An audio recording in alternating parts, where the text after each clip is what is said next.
प्रभु तेरी वाणी जीवन की रोटी, नैनों की ज्योति अंधेरा मिटाती।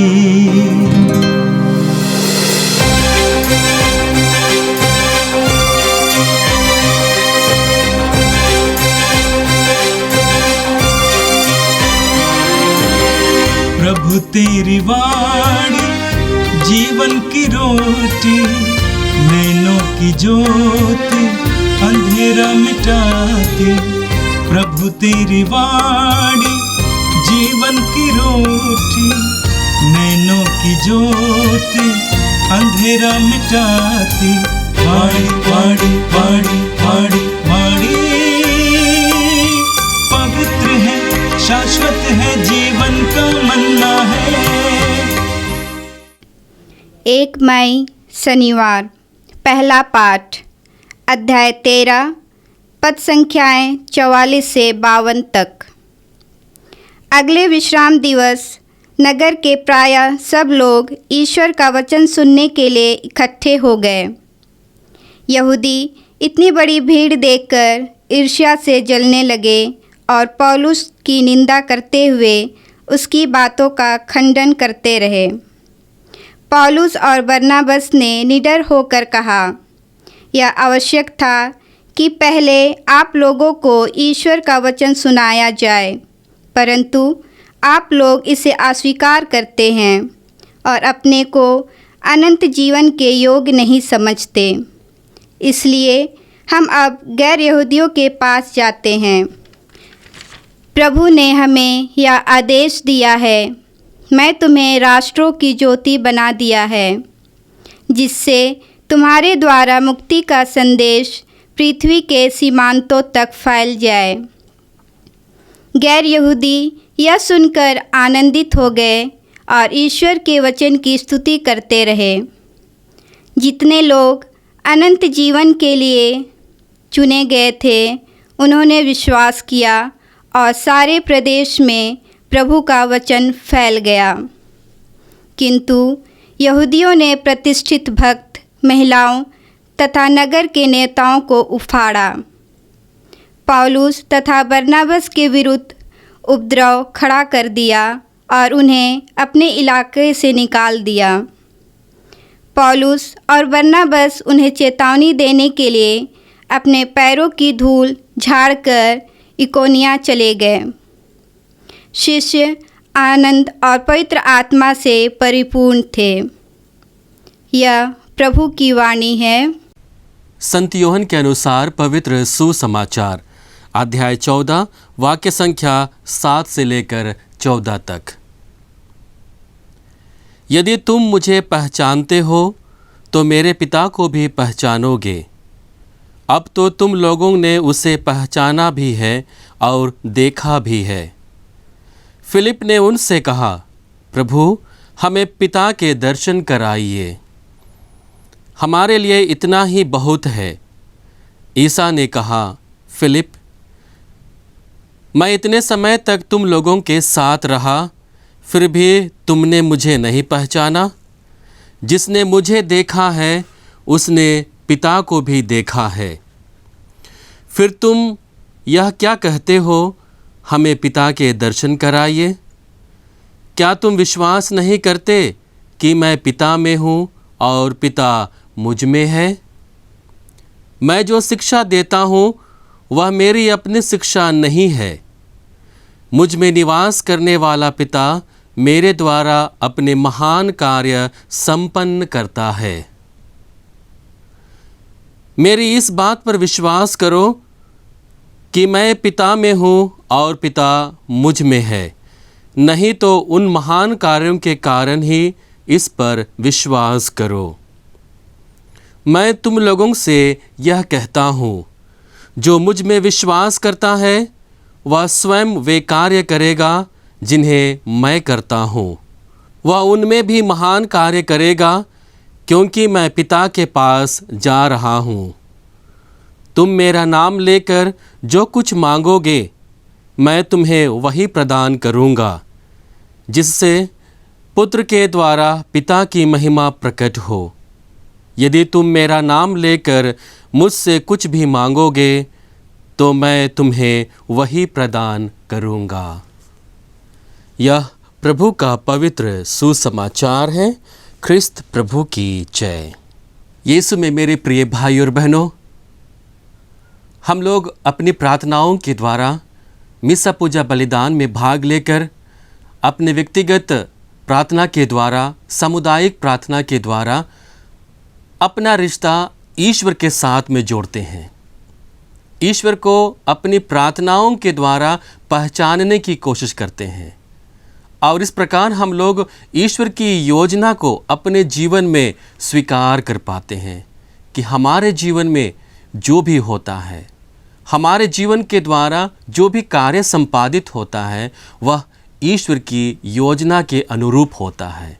वह ईश्वर की योजना के आधार पर आधारित रहता है और यही हमारा विश्वास है और इसी विश्वास में हमारा क्रिस्तीय जीवन आगे बढ़ता है। हम लोग अपने कार्यों के द्वारा, हम लोग अपने बोली वचन के द्वारा ईश्वर का साक्ष्य देते हैं। अपने विश्वास के द्वारा हम लोग ईश्वर का साक्ष्य देते हैं। आज के पाठ में हम लोग देखते हैं कि यीशु अपने शिष्यों को पिता के बारे में बतलाते हैं और उसे किस प्रकार पहचानना है इसके विषय में अपने शिष्यों से कहते हैं। वचन में हम पढ़ते हैं, यदि तुम मुझे पहचानते हो तो मेरे पिता को भी पहचानोगे। यहाँ पर यीशु कहना चाहते हैं कि पिता को पहचानने का एकमात्र जरिया वह स्वयं है। जो यीशु को पहचानता है, उसे जानता है, वह पिता को पहचानता है। संभवतः यीशु के शिष्य लोग यीशु के साथ 3 वर्षों तक एक साथ रहे। कई जगह घूमकर अनेक आश्चर्यपूर्ण कार्यों को अपनी आँखों से देखा, यीशु के वचनों की गवाही दी और इसलिए यीशु को विश्वास था कि उनके शिष्य लोग अब उन्हें पहचानते हैं और इसलिए अब वे लोग ईश्वर को भी पहचानेंगे। इसलिए यीशु कहते हैं, अब तो तुम लोगों ने उसे पहचाना भी है और देखा भी है। लेकिन हम लोग यहाँ पर देखते हैं कि यीशु का एक शिष्य फिलिप यीशु को पहचानने में असमर्थ है, ईश्वर को पहचानने में असमर्थ है और वह यीशु से कहता है कि हमें पिता के दर्शन कराइए, बस इतना ही हमारे लिए काफ़ी है। इस पर यीशु उसे उत्तर देते हुए कहते हैं, फिलिप, मैं इतने समय तक तुम लोगों के साथ रहा, फिर भी तुमने मुझे नहीं पहचाना। जिसने मुझे देखा है उसने पिता को भी देखा है। यहाँ पर यीशु फिलिप की जिज्ञासा को शांत करते हुए कहते हैं कि फिलिप, तुम मेरे साथ इतने वर्षों तक एक साथ रहा और फिर भी मुझे पहचान नहीं पाया। और सारांश में यीशु उसे बताते हैं कि जिसने मुझे देखा है उसने पिता को देखा है। और हम आगे वचन में पढ़ते हैं जहाँ पर यीशु फिलिप से पुनः कहता है, क्या तुम विश्वास नहीं करते कि मैं पिता में हूँ और पिता मुझ में है? मैं जो शिक्षा देता हूँ वह मेरी अपनी शिक्षा नहीं है, मुझ में निवास करने वाला पिता मेरे द्वारा अपने महान कार्य संपन्न करता है। यहाँ पर यीशु अपने शिष्यों को बताते हैं कि उनके द्वारा जो भी कार्य संपादित होता है वह ईश्वर का कार्य होता है। ईश्वर यीशु के द्वारा अपने कार्य को अपने लोगों के लिए संपादित करता है। जो चिन्ह चमत्कार यीशु दिखाता है वह ईश्वर का चिन्ह चमत्कार है अपने लोगों के लिए, अपनी प्रजा के लिए, और इसी बात पर उसे विश्वास करने के लिए कहता है। हम आगे वचन में पढ़ते हैं जहाँ पर यीशु कहते हैं कि पिता को पहचानने के लिए 2 चीज़ों की ज़रूरत होती है, पहला विश्वास और दूसरा यीशु के द्वारा किया हुआ कार्य। मेरी इस बात पर विश्वास करो कि मैं पिता में हूँ और पिता मुझ में है, नहीं तो उन महान कार्यों के कारण ही इस पर विश्वास करो। क्रिस्त में मेरे प्रिय भाई और बहनों, क्रिस्त विश्वासी होने के कारण आज हम लोगों को अपने जीवन को परखने की ज़रूरत है, अपने जीवन को झांक कर उसका निरीक्षण करने की ज़रूरत है कि क्या मैं यीशु को सचमुच अच्छी तरह से पहचानता हूँ। यदि हाँ, तो हमने ईश्वर को अपने जीवन में अनुभव किया है, ईश्वर को अपने व्यक्तिगत जीवन में हम लोगों ने पाया है। और यदि नहीं, तो आज हम लोगों को यीशु से अपने रिश्ते को मजबूत करने के लिए आगे आने की ज़रूरत है। और इसके लिए सबसे पहले हम लोगों को विश्वास करना होगा, हम लोगों को यीशु में विश्वास करना होगा, पूर्ण भरोसे के साथ में अपने विश्वास को प्रकट करना होगा। और जब हम लोग ऐसा कर पाते हैं तो हम लोग संभवतः ईश्वर के दर्शन करेंगे, ईश्वर को हमारे जीवन में महसूस करेंगे, ईश्वर को हमारे वातावरण में, हमारे सामुदायिक जीवन में हम लोग महसूस कर पाएंगे, उसका अनुभव ले पाएंगे। और इसी अनुभव को आगे बढ़ाने के लिए, इसी अनुभव को दूसरे लोगों को बांटने के लिए आज यीशु हम लोगों को निमंत्रण देते हैं। हम लोग वचन में आगे पढ़ते हैं, मैं तुम लोगों से यह कहता हूँ, जो मुझ में विश्वास करता है वह स्वयं वे कार्य करेगा जिन्हें मैं करता हूँ। इसमें हम अकेले नहीं हैं, यीशु अब भी हमारे साथ है। वह हमारी आवश्यकताओं को पूरी करता है, वह हमारी ज़रूरतों को जानता है। और इसलिए हम लोगों को भरोसा देता है कि हम लोग उनके नाम पर पिता से जो भी मांगते हैं वह हमें प्रदान करेगा। और इसी भरोसे के साथ हम लोगों को अपने जीवन को जीने की ज़रूरत है। हम वचन में पढ़ते हैं, तुम मेरा नाम लेकर जो कुछ मांगोगे मैं तुम्हें वही प्रदान करूँगा, जिससे पुत्र के द्वारा पिता की महिमा प्रकट हो। यदि तुम मेरा नाम लेकर मुझसे कुछ भी मांगोगे तो मैं तुम्हें वही प्रदान करूँगा। यह हमारे लिए आश्वासन है। और इसी आश्वासन से प्रेरित लोग अपने महान कार्य करते हैं। आज के पहले पाठ में हम लोग पढ़ते हैं कि संत पौलुस और बरनाबस गैर यहूदियों के बीच में लोगों को यीशु के बारे में साक्ष्य देते हैं। हम वचन में पढ़ते हैं, अगले विश्राम दिवस नगर के प्रायः सब लोग ईश्वर का वचन सुनने के लिए इकट्ठे हो गए। यहूदी इतनी भीड़ देखकर ईर्ष्या से जल रहे थे और पौलुस की निंदा करते हुए उसकी बातों का खंडन करते रहे।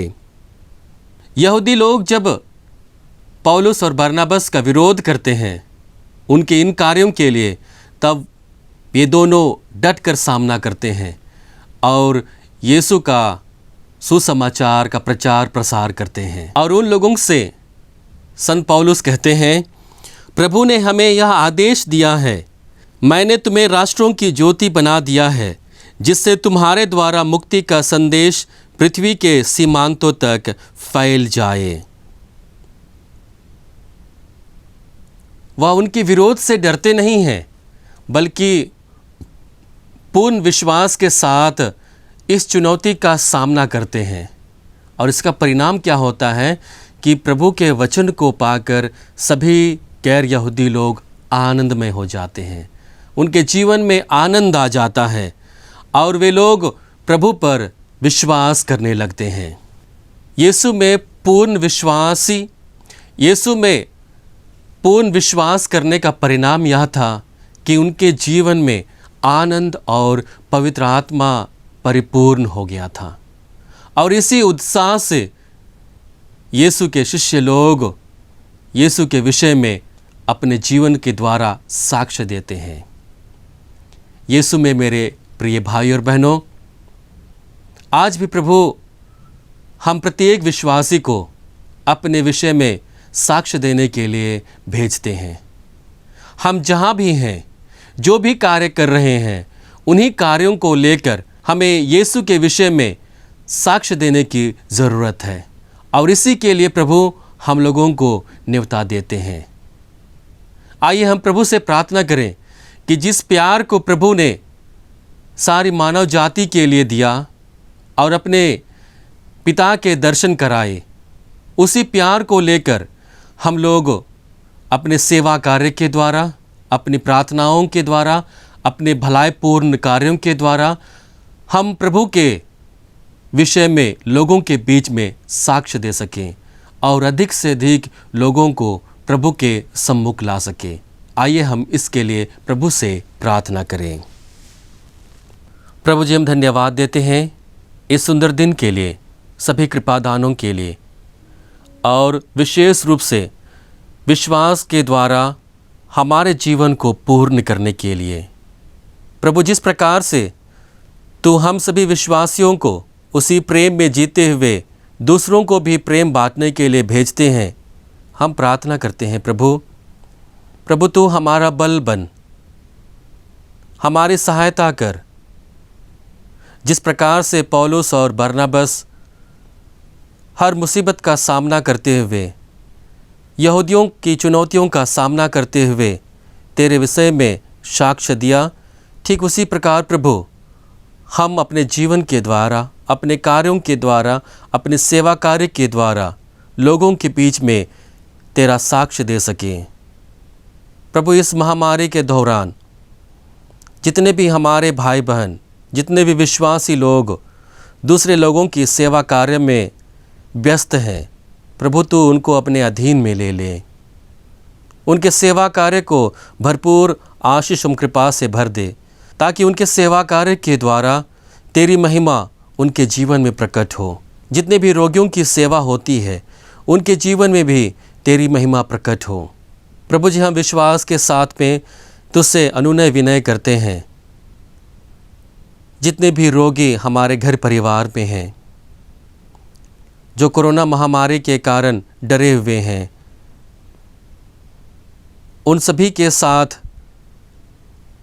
तू हम लोगों को भी सुरक्षित रख। प्रभु, हमारे बीच से इस महामारी को दूर कर दे, ताकि हम अपने जीवन के द्वारा, अपने कार्यों के द्वारा, अपने बोली वचन के द्वारा तेरी स्तुति और महिमा गा सके। हम ये प्रार्थना करते हैं हमारे प्रभु क्रिस्त के द्वारा, आमीन। प्रभु तेरी वाणी जीवन की रोटी, नैनों की ज्योति अंधेरा मिटाती। वाणी वाणी वाणी वाणी